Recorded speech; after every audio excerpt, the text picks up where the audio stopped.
Gli occhi di tutti sono puntati al cielo che non fornisce per ora grandi garanzie, ma il 24 aprile sarà una domenica all'insegna della ripresa per la città di Padova.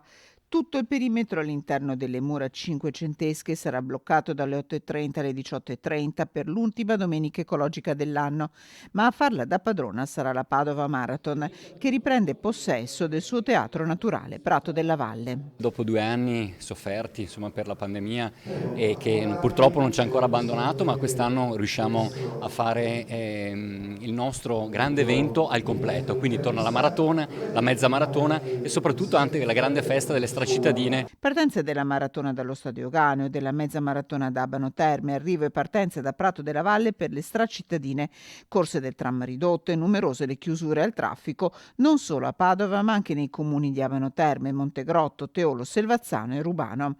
A controllare e a vigilare sulla sicurezza dei circa 3.000 atleti attesi un importante dispiegamento di forze dell'ordine, agenti della polizia, carabinieri, 50 vigili e poi i volontari della protezione civile.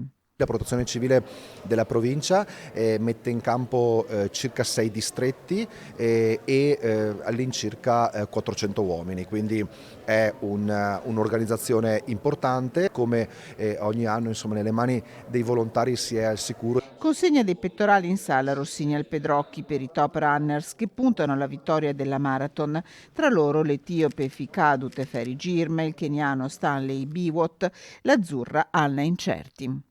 Ho detto prima o poi, prima di smettere, insomma, perché visto che sono più di 20 anni e all'età di 42 anni adesso dico anche ora di dire basta, quindi prima di smettere ho detto devo per forza passare per Padova, correre la maratona di Padova. Nel pomeriggio gli occhi della città saranno puntati sullo stadio Euganeo, dove il Calcio Padova si gioca con la Virtus Verona gli ultimi 90 minuti a disposizione per conquistare direttamente la promozione in Serie B.